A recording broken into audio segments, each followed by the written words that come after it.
किसी भी प्रकार की जो भी समस्या हमारे जीवन में आती है वो वास्तव में आपस में समझ न होने की वजह से आती है। और ये समझ कहाँ से शुरू होती है? स्वयं से शुरू होती है। जो व्यक्ति जितनी समझ रखता है वैसा ही वो व्यवहार करता है, वैसे ही उसके संस्कार बनते हैं और वैसा ही उसका परिवार बनता है। और बहुत सारे परिवारों से मिलकर समाज बनता है, बहुत सारे समाज से मिलकर ये पूरा संसार बनता है। तो हमें बारीक बात समझनी है। समझ कौन सी? समझ अपने जीवन की। भाई ये जीवन कहाँ से शुरू होता है और किस प्रकार से रन करता है और कैसे हम आगे जीते हैं। इसके लिए किसी भी शास्त्र, किसी भी ग्रंथ, कोई भी साहित्य में ये वर्णन नहीं है कि भाई आप शरीर नहीं हैं, आप एक आत्मा है। जीवन जो है आत्मा का होता है। जीवन शरीर का नहीं होता, जीवन आत्मा का होता है। आत्मा शरीर के साथ जीवन जीती है और आत्मा शरीर से अलग होकर भी जीवन जीती है ना भाई? तो जीवन किसका है? आत्मा का है। और हम सब मनुष्य आत्माएं हैं कहते हैं। बहुत सिंपल सी बात है। कोई भी व्यक्ति पाप कर्म करता है तो पाप शरीर नहीं कहते हैं, पाप आत्मा है कहते हैं। पुण्य कर्म करता है तो पुण्य शरीर है नहीं कहते हैं, पुण्य आत्मा है कहते हैं। लेकिन व्यक्ति स्वयं को अशरीरी माने शरीर से भिन्न एक अलग सत्ता, अति सूक्ष्म रूप मैं आत्मा हूँ, ये नहीं समझ विकसित करता। जब तक ये समझ विकसित नहीं करेगा तब तक उसे हर कार्य में प्रेशर महसूस होता रहेगा, मजबूरी लगती रहेगी, वो मजबूती नहीं आएगी। चाहे आप कितना भी ज्ञान उठा लो, लेकिन जब तक ये समझ विकसित नहीं होगी, यही सच्चाई है, यही ओरिजिनल स्वरूप है कहना चाहिए, है ना। अब ये ज्ञान फिर उसके बाद हमने कब कब कहाँ कहाँ कैसा जीवन जिया, हमने माने किसने? हम आत्माओं ने।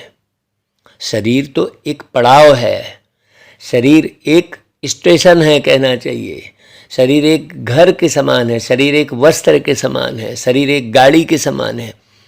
जैसे समझना चाहो, जिस प्रकार से आत्मा का ज्ञान समझ में आ जाए वैसा स्वरूप आप समझ सकते हैं, है ना भाई। यदि आप शरीर अलग और आत्मा अलग ये समझ जाते हैं तो गाड़ी है, मकान है, वस्त्र है, पड़ाव है, स्टेशन है, ये कहने की आवश्यकता ही नहीं है कि नहीं भाई।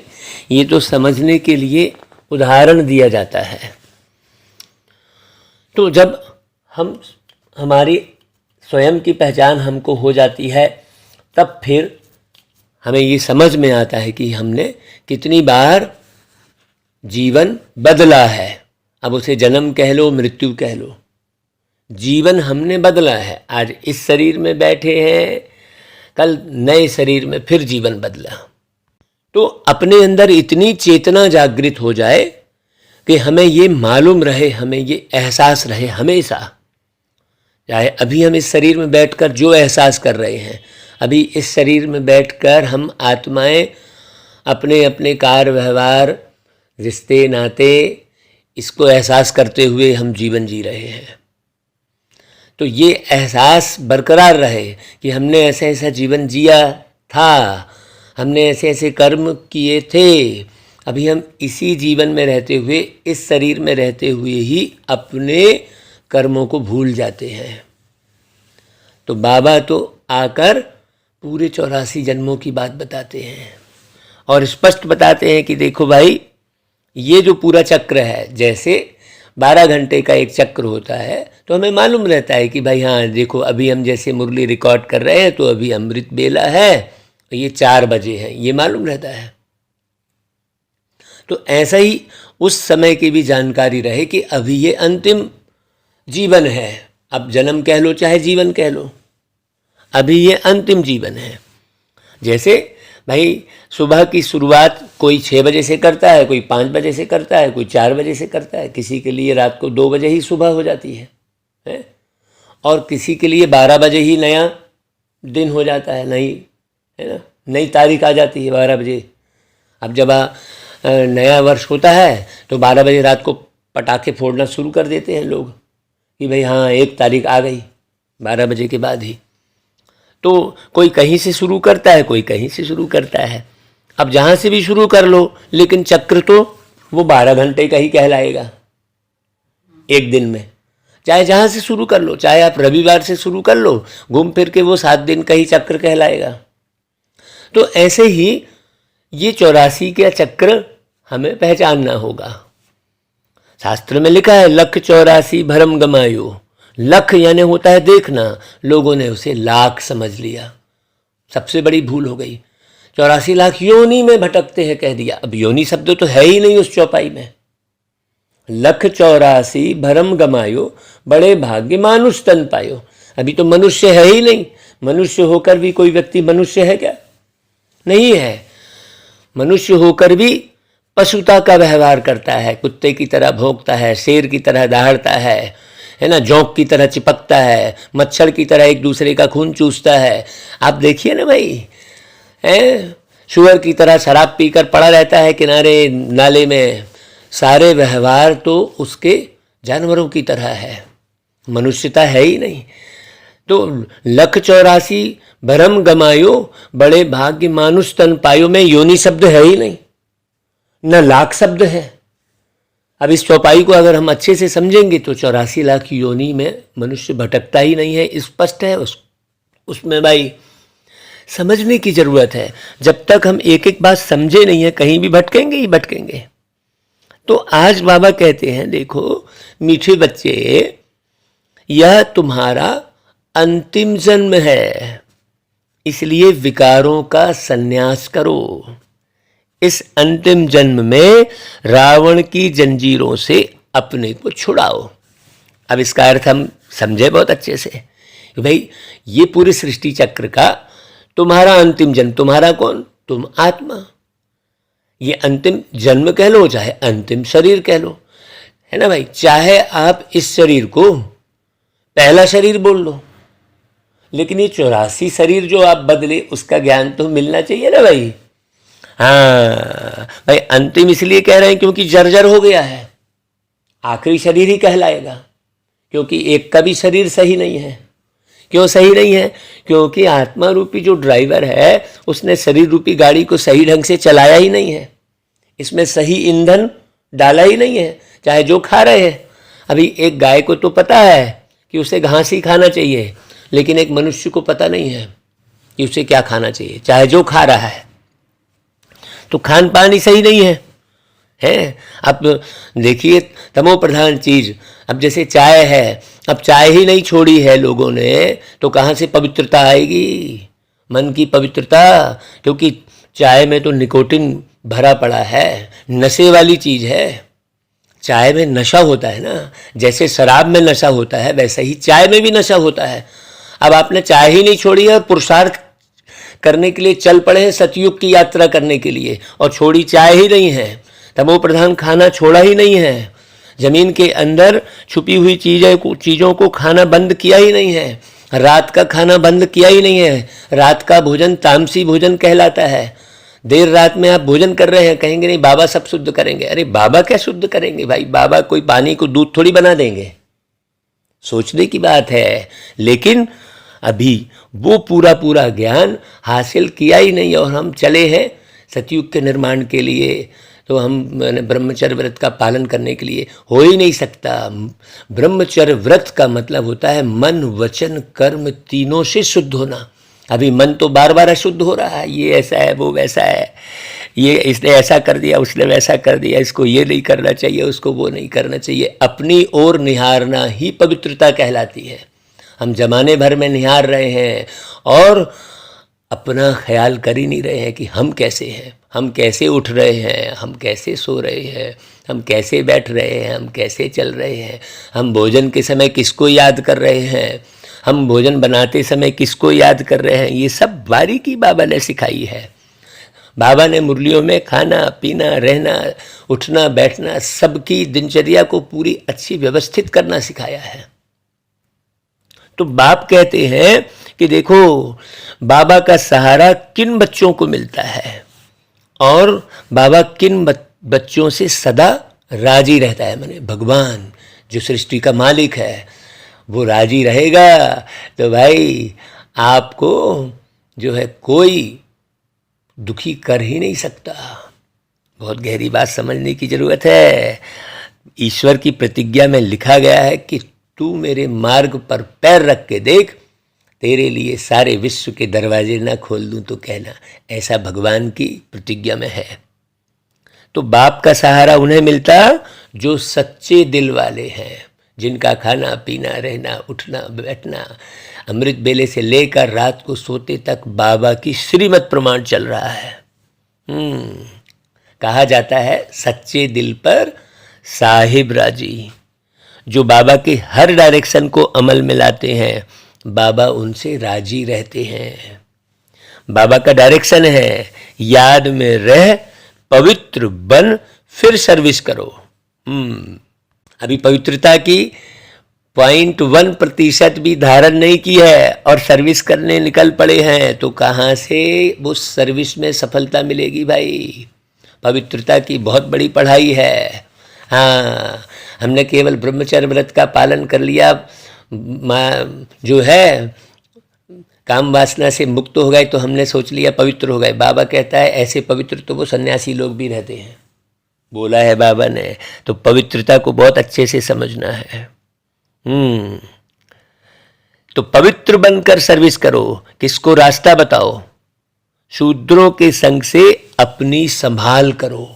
हमारा संग ही अच्छा नहीं है। सोचिए, संग मतलब क्या? हमारे विचारों में, हमारी यादों में कौन है? यादों में कौन है?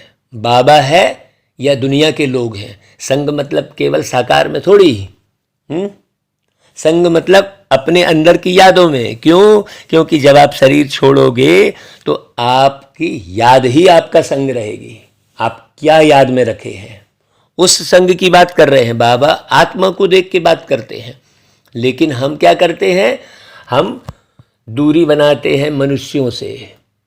हाँ, जबकि कहा क्या जाता है अपराध से घृणा करो, अपराधी से नहीं। लेकिन हम दूरी मनुष्यों से बनाना शुरू कर देते हैं। हमको अपनी यादों का संग देखना चाहिए कि हम याद में किसको रखे हैं। तो संग की संभाल का अर्थ भी समझो। बाबा कहता है कर्मेंद्रियों से कभी बुरा काम नहीं करना। हाँ, हमने तिरछी नजर से देख लिया किसी को। सोचो कर्मेंद्री कौन सी है मुख्य?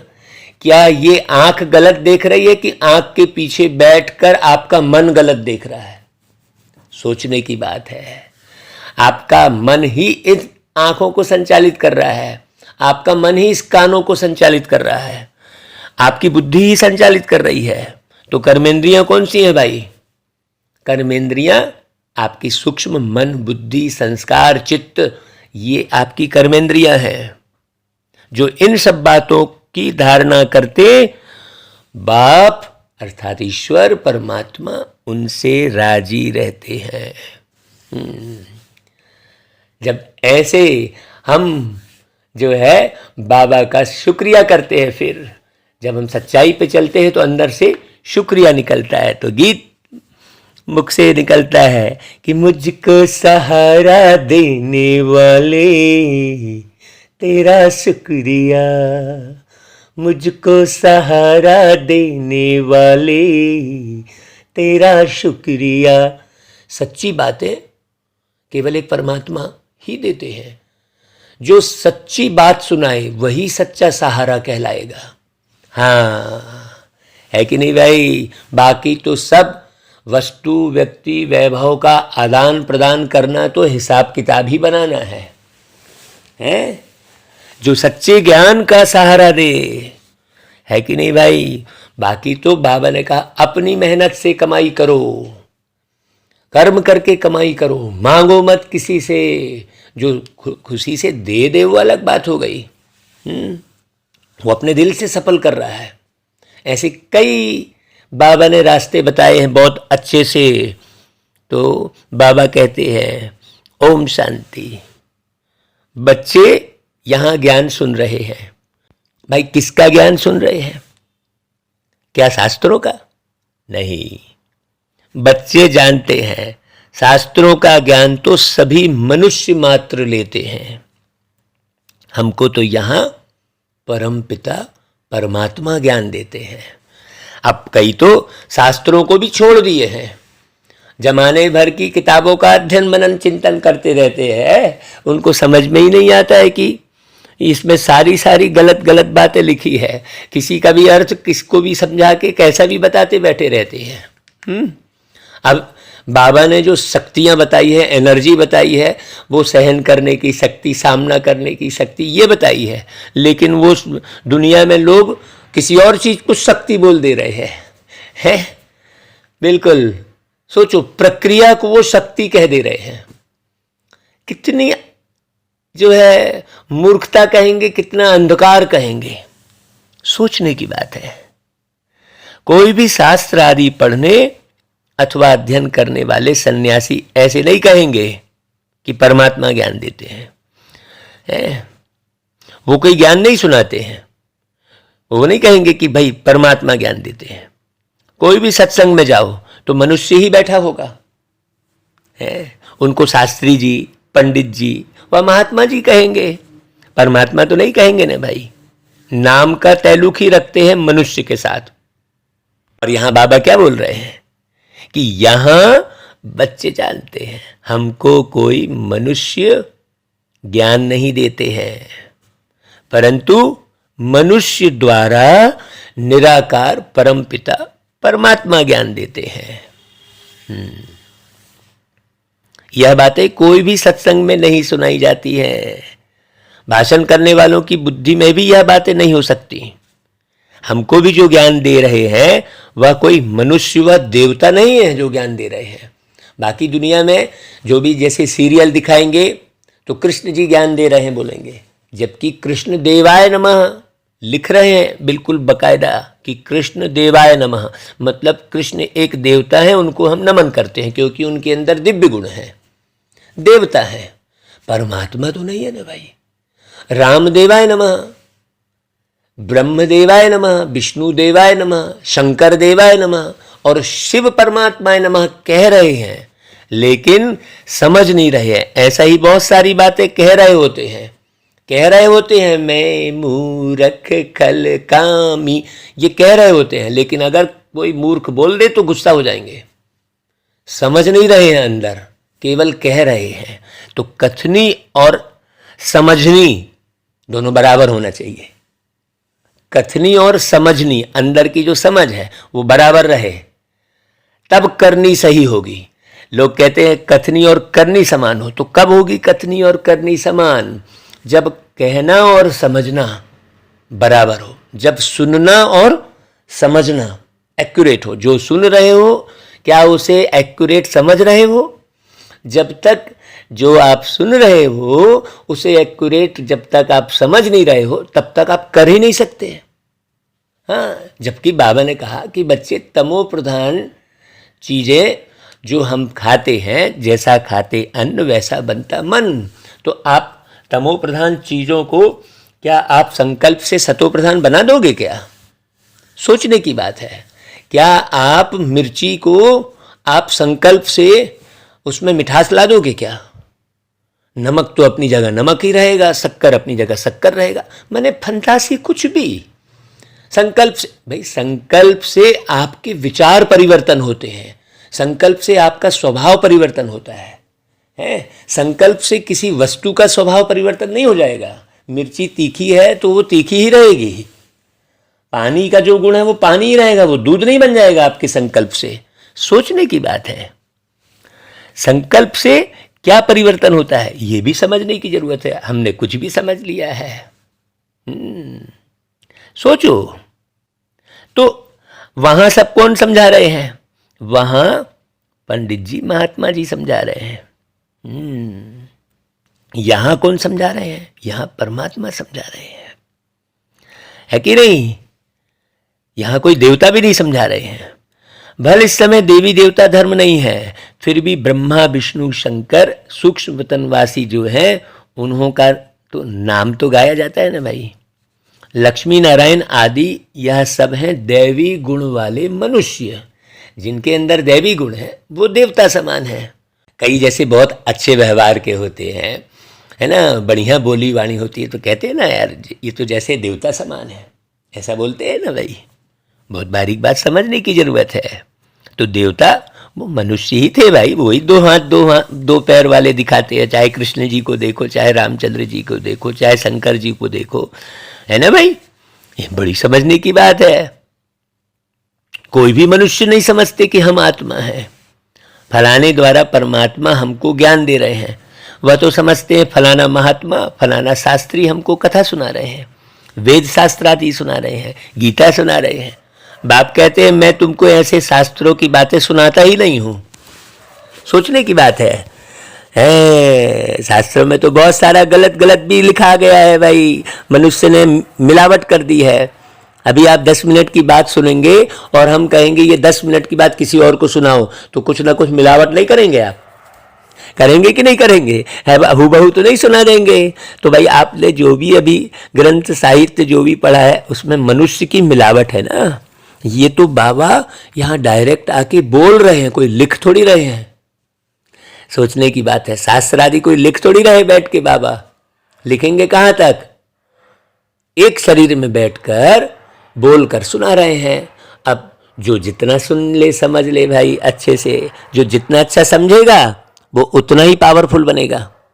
तो बाबा कहते हैं कि तुम तो अपने को आत्मा निश्चय करते हो और फिर कहते हो पतित पावन आओ।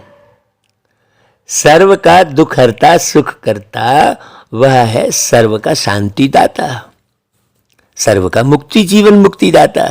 वह तो मनुष्य कोई हो नहीं सकता ना भाई। मनुष्य सवेरे सवेरे उठकर कितनी भक्ति करते हैं, कोई भजन गाते हैं, कथा करते हैं, इनको कहा जाता है भक्ति मार्ग। कोई माइक लगाकर क्या चिल्लाते हैं ये भी नहीं मालूम। सबको तो पता ही नहीं लगता है, थोड़े से लोगों को ही मालूम पड़ेगा। सबको तो मालूम नहीं है भाई वो माइक में क्या बोल रहे हैं। तो जब मालूम ही नहीं पड़ा तो कल्याण कैसे होगा? है क्या थोड़े से लोगों का ही कल्याण करने से विश्व बदल जाएगा क्या? सारे विश्व का हमें कल्याण करना पड़ेगा। तो ऐसी बातें सुननी समझानी होगी जिससे सब सही रास्ते पर आ जाए। बड़ी गहरी बात समझना भाई। तो भक्ति मार्ग वालों को यह मालूम ही नहीं है कि भक्ति मार्ग होता क्या है। यहां सब जगह भक्ति ही भक्ति है। जितने भी धर्म में जाकर देख लो अंधश्रद्धा है। ज्ञान है दिन और भक्ति है रात। भटक रहे हैं अंधेरे में। भक्ति का पहला अक्षर ही भा है, माने भटकने वाला, शक्ति को छीण कर देने वाला। बहुत गहरी बात समझना। अभी शब्दों में नहीं अटकना भाई कि भाई आपने भक्ति के लिए ऐसा बोला। अरे हमने थोड़ी बोला, बाबा स्पष्ट कह रहा है जब ज्ञान है तो भक्ति नहीं है। हाँ, अंधश्रद्धा नहीं रहेगी। फिर समझ के हम हर कार्य करेंगे। ये भी ना समझी है कि हम संकल्प से इसको बदल लेंगे उसको बदल लेंगे। नहीं भाई, ये भी भक्ति हो गई। अभी भक्ति पूरी छूटी नहीं है। अभी बहुत बारीक बात समझना। अच्छे से जहां भी हम भटक रहे हैं उसे भक्ति ही कहेंगे। भटकते हैं हम, हाँ, किसी भी व्यक्ति विशेष पर ही भरोसा करते बैठे रहते नहीं, यही बहुत बढ़िया है, ये भी पार्टिकुलर भक्ति हो गई ना भाई। यहां पर बढ़िया और खराब वाली बात है ही नहीं, है ना। हाँ, बढ़िया सबसे श्रेष्ठ ऊंचे से ऊंचे केवल एक परमात्मा है। इसे अच्छे से समझने की जरूरत है। तो बाबा क्या कह रहे हैं कि जब भक्ति है तो ज्ञान नहीं है। द्वापर कलयुग है भक्ति और सतयुग त्रेता है ज्ञान का फल। सतयुग त्रेता में भी ज्ञान नहीं कहलाएंगे। हाँ, वह ज्ञान के सागर ही फल देते हैं। भगवान क्या फल देंगे भाई? फल माना वर्षा, बाकी तो ये वाला फल तो प्रकृति दे रही है ना भाई। हाँ, अभी बड़ी गहरी बात समझने की है। अब हमने क्या किया कि हाँ ये फल प्रसाद, ये भगवान का प्रसाद कह दिया भाई। वो फल तो प्रकृति दे रही है, उसी में मूंझ गए फिर हम हैं कि फल प्रकृति दे रही। हाँ, तो प्रकृति ही परमात्मा है, समझ लिया भाई। ज्ञान देने वाला है परमात्मा। परमात्मा ज्ञान का सागर है, मार्ग बताने वाला है। परमात्मा कोई वस्तु देने वाला थोड़ी है। वस्तु तो आपको अपने कर्म से पैदा करना है ना भाई। वस्तु थोड़ी देता है भगवान आकर। सोचने की बात है। प्रकृति तो अपनी जगह चल रही है, प्रकृति को संभालना आपको है। आप ही ने प्रकृति बिगाड़ी है, केमिकल खाद और कीटनाशक दवा सब डाल के भूमि को बंजर बनाया है। भगवान ने थोड़ी प्रकृति को बिगाड़ा है। जब आपकी प्रकृति भगवान है, जल भगवान है, हवा भगवान है, तो आप उसे गंदा क्यों कर रहे हो? हैं? सोचने की बात है। सारा भगवान के बारे में पता ही नहीं है। सोचो, आप उसको बने सब गंदा भी करते चले जा रहे हो, फिर कह रहे हो नहीं ये भगवान है हमारा। समझ ही नहीं है भाई। भगवान तो वर्षा देंगे मुक्ति का। मुक्ति मतलब किस बात का? झूठ से मुक्ति। मुक्ति मतलब क्या है? मुक्ति मतलब कहीं और दुनिया में ले जाएंगे, ऐसा थोड़ी है। मुक्ति मतलब झूठ से मुक्ति, नासमझी से मुक्ति, असत्यता से मुक्ति, अपवित्रता से मुक्ति, है ना भाई। ये सब समझने की बात है। अब मुक्ति, बाबा कहते हैं साथ में मुक्ति धाम में ले जाएंगे, है ना भाई। बहुत गहरी बात है, बहुत गहरी बात समझने की है। हम सब बातों से मुक्त हो जाएंगे, दुनिया भर के रद्दी बातों से। इस समय मनुष्य इतने हो गए हैं जो रहने की जगह ही नहीं है, अनाज ही नहीं है। इसलिए भगवान को फिर आना पड़ता है सबको ले जाने के लिए। रावण सबको पतित बनाते हैं। रावण अर्थात मनुष्य के विकृति, 5 विकार। रावण मतलब कोई चैतन्य में नहीं है कि कोई व्यक्ति है रावण है। सोचने की बात है। रावण कोई आत्मा नहीं है, रावण आत्मा नहीं है, मनुष्य के विकार। रावण पतित बनाते हैं, फिर पतित पावन आकर पावन बनाते हैं। पावन बनाने वाले और पतित बनाने वाला दोनों ही अलग अलग हैं। अब तुम जान गए हो कि पावन दुनिया को पतित बनाने वाले कौन है और पतित दुनिया को पावन बनाने वाला कौन है। कहते हैं पतित पावन आओ, एक को ही बुलाते हैं। सर्व के पालन करता एक है। सतयुग में कोई विकारी हो ही नहीं सकता। हाँ, यहां से ही पूरी तरह निर्विकारी बनना। अभी लोग उसी में भटक रहे हैं कि भाई किसको विकारी कहेंगे और किसको निर्विकारी कहेंगे। ये ज्ञान पूरी तरह समझने की जरूरत है। पतित अर्थात जो विकार में जाते हैं, जो देह के भान में आते हैं। देह का आकर्षण विकार है ना भाई। हाँ, सन्यासी विकार में नहीं जाते, इसलिए उनको पतित नहीं कहेंगे। कहा जाता है पवित्र आत्मा। 5 विकारों का सन्यास किया हुआ है। नंबर 1 विकार है काम। हाँ, अब उसको लोग शक्ति बोल दे रहे हैं। सोचने की बात है, सारा उल्टा ज्ञान। क्रोध तो सन्यासियों में भी बहुत है। स्त्री को छोड़ते हैं, समझते हैं उनके संग में मनुष्य निर्विकारी रह नहीं सकते। क्यों? क्योंकि समझ विकसित नहीं की है। समझ विकसित कर लिए तो फिर आप इकट्ठे रह के भी बहुत बढ़िया रह सकते हैं भाई।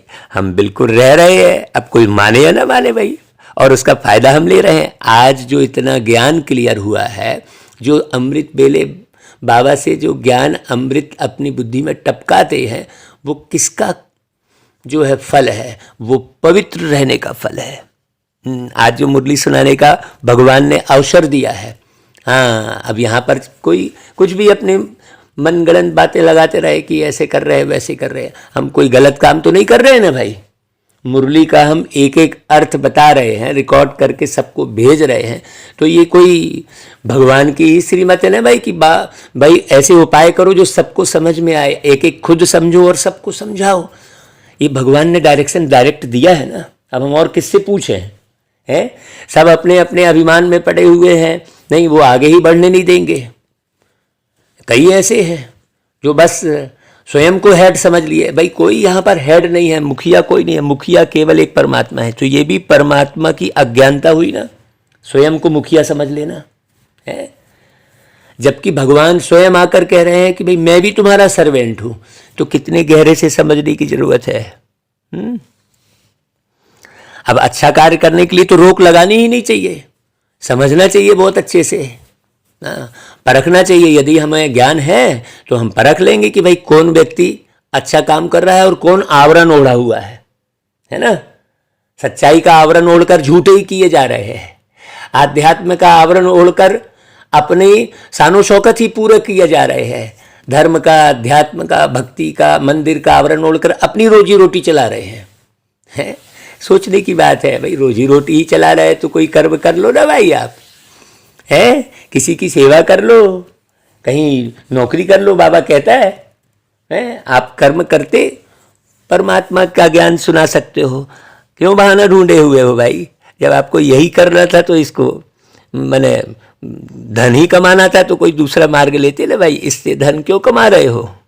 सोचने की बात है, बहुत गहरी गहरी बात समझने की है। ऐसे थोड़ी एक सरलग हमने मुरली पढ़ लिया हो गया भैया, फॉर्मेलिटी जैसा, जैसे भक्ति में पढ़ लिया चालीसा हो गया काम। अब वो चालीसा में लिखा क्या है ना।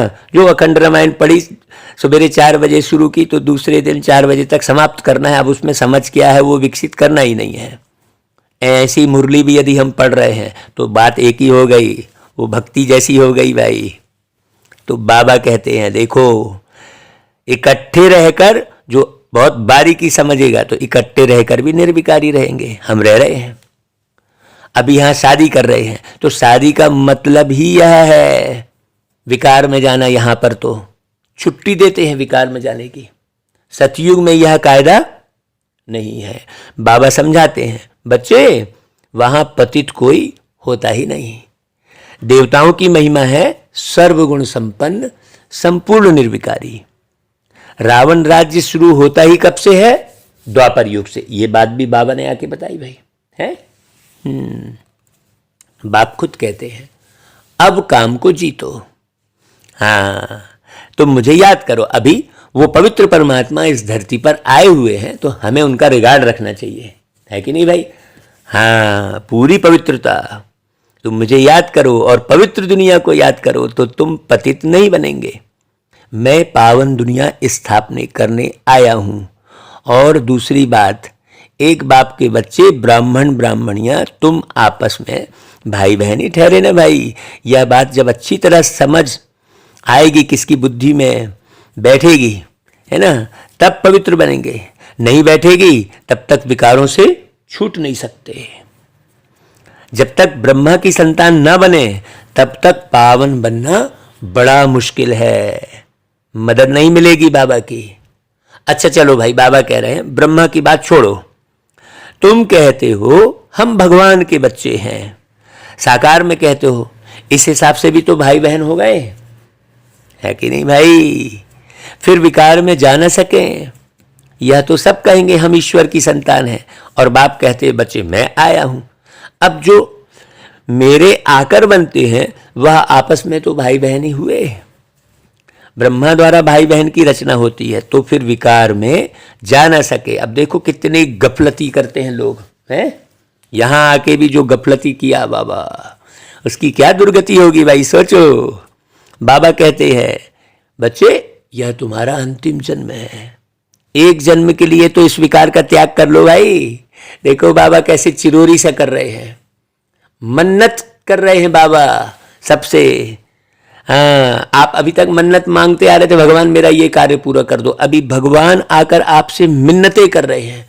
ये अरे बच्चे एक जन्म तो विकार का त्याग करो भाई। सन्यासी लोग छोड़ते हैं जंगल में जाने के लिए और तुम छोड़ते हो पवित्र दुनिया में जाने के लिए। कितना अंतर हो गया, वो हो गया हद और ये हो गई बेहद। सन्यासियों को कोई टेम्पटेशन नहीं है कि भाई हमें स्वर्ग का निर्माण करना है, ऐसा कोई टेम्पटेशन है क्या। गृहस्थी लोग उनको बहुत मान देते हैं परंतु वह कोई मंदिरों में पूजने लायक नहीं बनते हैं, बहुत गहरी बात समझना। मंदिर में पूजनी लायक हैं देवताएं।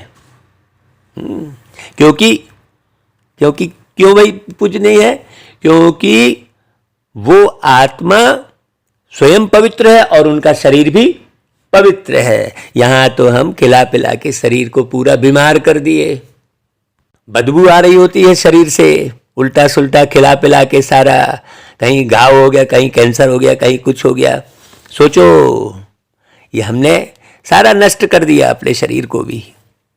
तो यह तो तमो प्रधान पतित शरीर है, 5 तत्व भी पतित है। वहां आत्मा भी पवित्र रहती है, तो 5 तत्व भी सतो प्रधान पवित्र रहते हैं। क्योंकि किसी भी प्रकार की हवस नहीं है धन कमाने की।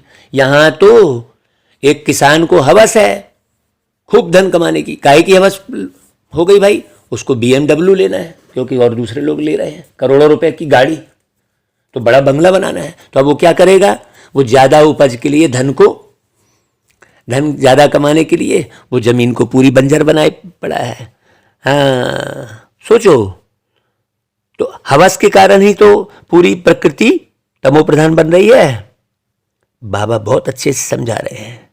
अभी आत्मा भी तमो प्रधान है तो तत्व भी तमो प्रधान है, इसलिए बाढ़ तूफान आदि कितने होते रहते हैं। हाँ भाई, क्यों बाढ़ आ रही है, क्यों तूफान आ रहे हैं, इसे बड़ी गहरी बात समझने की जरूरत है। किसको दुख देना, यह तमोगुण है ना भाई। हाँ। सतयुग में तत्व भी किसको दुख नहीं देते।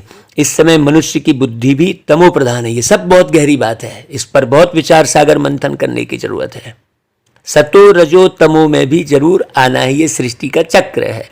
ये भी भूल जाओ, अभी जो बाबा समझा रहे हैं इसे समझो अच्छे से।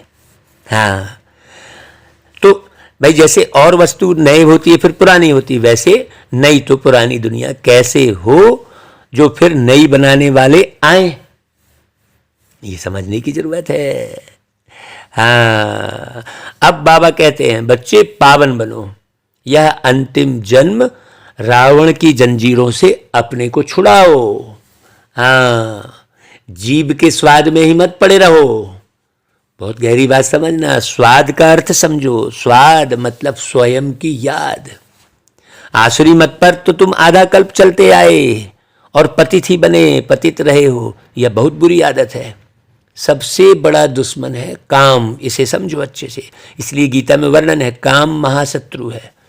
छोटेपन में भी विकार में चले जाते हैं। क्यों? क्योंकि संग ऐसा मिलता है, समय ही ऐसा है। पतित तो जरूर बनना है। संन्यास धर्म का भी पार्ट है। सृष्टि को जल मरने से कुछ बचाते हैं। काहे में जल मरने से? काम अग्नि में। सन्यासी लोग, इसलिए उनको भी धन्यवाद है सन्यासियों को भाई, सृष्टि को काम अग्नि से जल मरने से बचाते हैं। अब ड्रामा को भी तुम बच्चे ही जानते हो भाई, कैसा ड्रामा फिरता है ये। मल कहते हैं क्रिश्चियन धर्म है, लेकिन बहुत बारीक बात समझना, क्रिश्चियन धर्म को इतने वर्ष हुए परंतु यह नहीं जानते कि क्रिश्चियन धर्म फिर खत्म कब होगा, है ना। कहते हैं कलयुग को अभी 40,000 वर्ष चलना है, तो क्रिश्चियन आदि धर्म, सब धर्म 40,000 वर्ष तक वृद्धि को ही तो पाते रहेंगे क्या, है?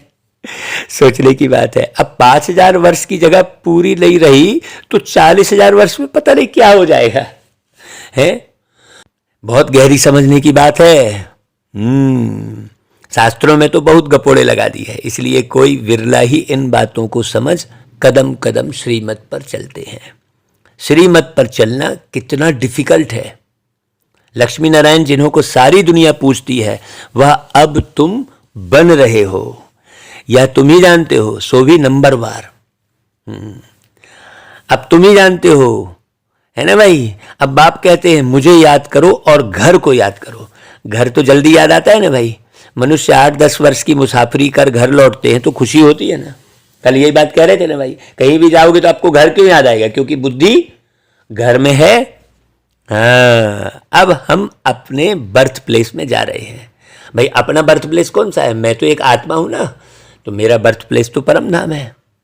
अब यह मुसाफरी होती है थोड़े समय की, इसलिए घर को भूलते नहीं। यहाँ तो 5,000 वर्ष हो गए हैं, इसलिए घर को तो बिल्कुल ही भूल गए हैं। वो मुसाफरी थोड़ी समय की होती है तो घर को नहीं भूलते। अब बाप ने आकर बतलाया कि बच्चे यह पुरानी दुनिया है, इनको तो आग लगनी है, कोई भी बचेगा नहीं, सबको मरना है। इसलिए इस सड़ी हुई दुनिया और सड़े हुए शरीर से प्यार मत रखो। शरीर बदलते बदलते 5000 वर्ष हुए हैं, 84 बार शरीर चेंज करते आए हैं। अब बाप कहते हैं तुम्हारे 84 जन्म पूरे हुए तब तो मैं आया हूं, तुम्हारा पार्ट पूरा हुआ तो सबका पूरा हुआ। क्योंकि भाई जो पहली लाइन है, इंजन जिधर जाएगा डब्बे भी तो पीछे पीछे उधर ही जाएंगे। भाई जितने कनेक्टेड हैं, सब किससे कनेक्टेड हैं ये समझो बहुत गहरे से। सब हमसे कनेक्टेड है, हमने जैसा जैसा किया वैसे वैसे पीछे जानवर लोग भी करते गए। इस नॉलेज को धारण करना है। हाँ, अब सुबेरे की सैर आप डॉग के साथ करते हो या गॉड के साथ करते हो, सोचो। अभी सारे के सारे जो है वो डॉग को लेकर घूमते रहते हैं, तो सारी बुद्धि किधर है उसकी? डॉग में है, गॉड में थोड़ी है। तो सारी नॉलेज बुद्धि में है भाई। बाप द्वारा नॉलेजफुल बनने से फिर सारे विश्व के मालिक बन जाते हो और विश्व भी नया बन जाता है। भक्ति मार्ग में जो भी कर्म कांड की वस्तु है सबको खत्म करना है, फिर कोई एक भी हे प्रभु कहने वाला नहीं रहेगा। हाँ, हाय राम, हे प्रभु, यह अक्षर दुख में ही निकलते हैं। अभी तो सब एक दूसरे को हाय हाय ही करते हैं, व्हाट्सएप में मैसेज में क्या करेंगे? हाय हाय लिख दो भाई, बोलेंगे क्यों हाय हाय है? सोचने की बात है। सतयुग में नहीं निकलेंगे क्योंकि वहां दुख की बात ही नहीं है, ऐसे शब्द सतयुग में नहीं होंगे। तो ऐसे बाप जिसको याद किया जाता है उनकी मत पर क्यों नहीं चलना चाहिए भाई? ईश्वरी मत से सदा सुखी बन जाएंगे। यह समझते भी श्रीमत पर ना चले तो उनको महामूर्ख कहा जाता है। ईश्वरी मत और आसुरी मत दोनों में रात दिन का फर्क हो जाता है। अब जज करना है कि हम किस तरफ जाएं। माया की तरफ तो दुख ही दुख है, ईश्वर की तरफ 21 जन्म का सुख है। अब वो माया धन को समझते हैं, धन थोड़ी माया है भाई। माया रिश्ते नातों को समझते हैं, रिश्ते नाते थोड़ी माया है। माया है 5 विकार। अब सोचो, अब किसकी मत पर चले? बाप कहते हैं श्रीमत पर चलने चाहो तो चलो। सबसे पहली श्रीमत है, पहली बात है कि काम पर जीत पहनो। उनसे भी पहली बात है कि मुझे याद करो। जीत कैसे पहनोगे भाई, है कि नहीं? अब आप याद जमाने भर में करते बैठे हो। यह पुराना शरीर तो छोड़ना ही है, अब वापिस तो जाना ही है भाई। इस समय हमको ख्याल है कि हम 84 जन्मों की पुरानी खाल छोड़ रहे हैं। वहां सतयुग में समझते हैं यह बूढ़ा शरीर छोड़ फिर बचपन में आएंगे। इस पुरानी दुनिया का महाविनाश होना है, यह बातें कोई शास्त्रों में नहीं है। यह बाप बैठ सम्मुख समझाते हैं। यह सब बातें ध्यान में रहे तो अहो सौभाग्य, कितना सहज है भाई। फिर भी पता नहीं स्वीट होम, स्वीट राजधानी को क्यों भूल जाते हैं, याद क्यों नहीं करते। संग दोष में आकर गंदे बनते हैं। बाबा कहते हैं बच्चे, गंदे विकल्प बहुत आएंगे परंतु कर्मेंद्रियों से कोई काम नहीं करना। हाँ भाई, जैसे कोई व्यक्ति कहीं बैठा है, कोई बच्चा बैठा है, अब उसके मन में उसके घर में चोरी के ख्याल आ गए, लेकिन उसने कोई चीज़ चोरी नहीं की तो थोड़ी जो है वो गड़बड़ होगा। लेकिन कर्मेंद्रियों से काम कर लिया तो गड़बड़ हो जाएगा ना भाई। तो ऐसे नहीं विकर्म करके फिर लिखो बाबा यह विकर्म हो गया, क्षमा करो। भाई रोज ही ऐसे ही कर रहे थे, मंदिर में जाके यही कर रहे थे, रोज झगड़ रहे थे और कह रहे थे भैया हमको क्षमा करो। विकर्म कर दिया तो फिर उसका 100 गुना दंड पड़ जाएगा, मिलेगा ही मिलेगा।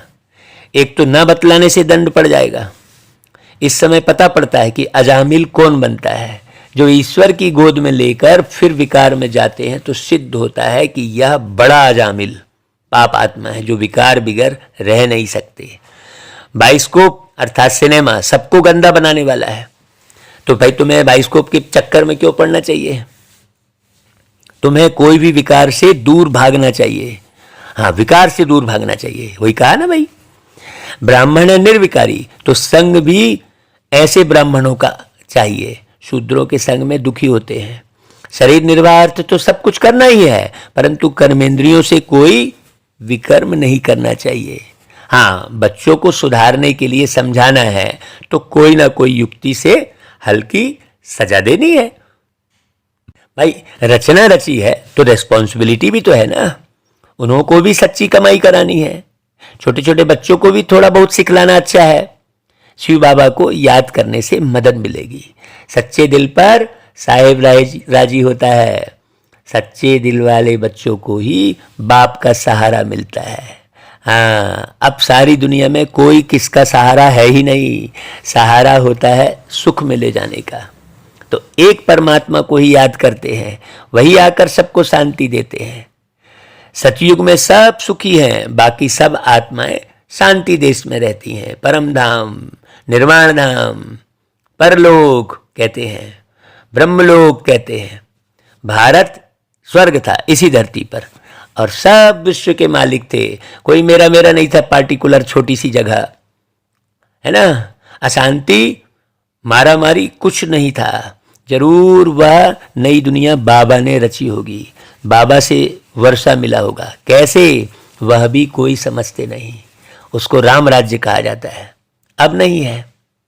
था तो सही ना, वही भारत जो पूज्य था वह पुजारी बना है, फिर पूज्य जरूर बनेगा। अभी तुम पुरुषार्थ कर रहे हो। शिव भगवान वाच है ना भाई। जैसे श्री कृष्ण एक शरीर का नाम है, तो वो आत्मा अंतिम जन्म में अभी सुन रही है, फिर कृष्ण बनने वाली है। सवेरे उठकर बाबा को याद करना है, वह टाइम बहुत अच्छा है। वाइब्रेशन भी शुद्ध रहता है। जैसे आत्मा रात को थक जाती है तो कहती है मैं डिटैच हो जाती हूं, तुम्हारा भी यहां होते हुए बुद्धि योग वहां लगा रहे। अमृत बेले उठकर याद करने से दिन में भी याद आएगी, यह कमाई है। जितना याद करेंगे उतना विकर्माजीत बनेंगे, धारणा होगी। जो पवित्र बनते हैं, याद में रहते हैं, वही सर्विस कर सकेंगे। डायरेक्शन पर चलते हैं तो बाबा राजी होते हैं। पहले सर्विस करनी है, सबको रास्ता बताना है। योग का रास्ता बताने के लिए भी ज्ञान देंगे ना भाई, ज्ञान तो देना ही पड़ेगा। योग में रहने से विकर्म विनाश होंगे, साथ में चक्र को भी फिराना है। रूप बसंत बनना है, हाँ, खुश रहना है। ऐसे किसी भी बात में, जरा जरा सी बात में मूंझना नहीं है। नहीं, लोग जरा जरा सी बात में रूठ जाते, मूंझ जाते, है ना। खुश रहेंगे तो हमें पूरा चक्र याद रहेगा। तो योग में रहने से विकर्म विनाश होंगे। हाँ, रूप बसंत बनेंगे, फिर सारी पॉइंट्स भी याद आती रहेगी। अच्छा भाई, मीठे मीठे सिके लधे बच्चों प्रति माता पिता बाप दादा का याद प्यार और गुड मॉर्निंग। रूहानी बाप की रूहानी बच्चों को नमस्ते, और हम रूहानी बच्चों की रूहानी माता पिता बाप दादा को याद प्यार गुड मॉर्निंग और नमस्ते। अभी धारणा के लिए मुख्य सार। पहली पॉइंट, इस सड़ी हुई दुनिया और सड़े हुए शरीर से ममत्व निकाल एक बाप को और घर को याद करना है। शूद्रों के संग से अपनी संभाल करनी है। हाँ, पहचानना है हमें।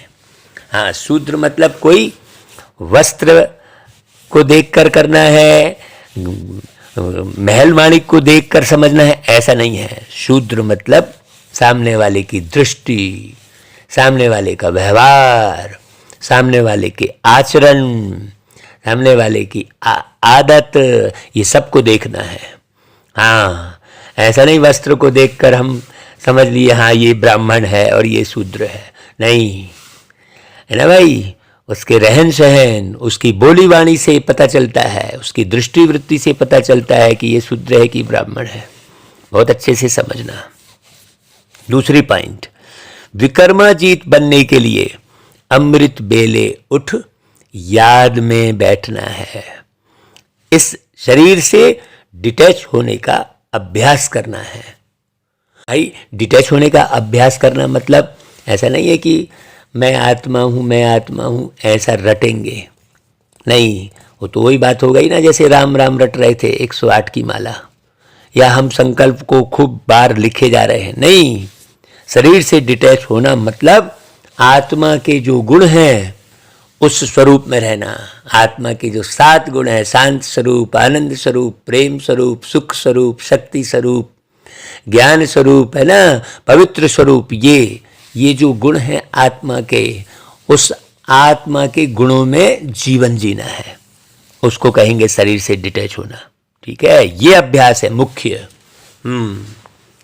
अच्छा भाई, फिर वरदान, पुराने संसार और संस्कारों की आकर्षण से जीते जी मरने वाले यथार्थ मर जीवा भव। देखो, यथार्थ जीते जी मरना अर्थात सदा के लिए पुराने संसार व पुराने संस्कारों से संकल्प और स्वप्न में भी मरना। मरना माना क्या? मरना माना परिवर्तन होना। उन्हें कोई भी आकर्षण अपनी ओर आकर्षित नहीं कर सकता। वह कभी नहीं कह सकते कि क्या करें, चाहते नहीं थे लेकिन हो गया। भाई देखो, कई बच्चे जीते जी मरकर फिर जिंदा हो जाते हैं। रावण का एक सिर खत्म करते तो दूसरा आ जाता, लेकिन फाउंडेशन को ही खत्म कर दो तो रूप बदल करके माया वार नहीं करेगी। जैसे रामचंद्र जी जो है रावण युद्ध दिखाते हैं तो एक सिर काटा फिर जुड़ गया, ऐसा। फिर बाद में उन्हें बताया कि भाई नाभि में है, तो मूल बात समझनी है। नाभि का मतलब क्या हुआ? मूल बात समझना। नाभि का मतलब ये। हाँ, क्यों? क्योंकि मूल भाई ये शरीर के साथ जीवन जो है, भोजन आदि सब कहाँ से कर रहे थे? नाभि से ही कर रहे थे ना। तो नाभि मतलब मूल। मूल क्या है इस जीवन का, कि शुरुआत कहाँ से हुई? नाभि से हुई ना, इस शरीर के साथ में। हाँ, बहुत बारीक बात समझना। तो ये सब रामायण की जो राम कथा हम सुनाते हैं 9 दिन की, उसमें एक एक चौपाई का बहुत गहरा गहरा अर्थ बाबा के ज्ञान के आधार पर बताते हैं, तो सब क्लियर हो जाता है लोगों को। तब फिर उस रामायण से बुद्धि हटके फिर परमात्मा में जुटती है। गीता का भी ऐसा ही है, भागवत का भी ऐसा ही है। बाबा की मुरलियों से सारा स्पष्ट होता है, इसलिए ये सेवा शुरू की है, भागवत, गीता और रामायण की। बहुत बारीक बात समझने की जरूरत है। अच्छा भाई, स्लोगन, सबसे लकी वो है जो याद और सेवा में सदा बिजी रहते हैं। अच्छा भाई, ओम शांति।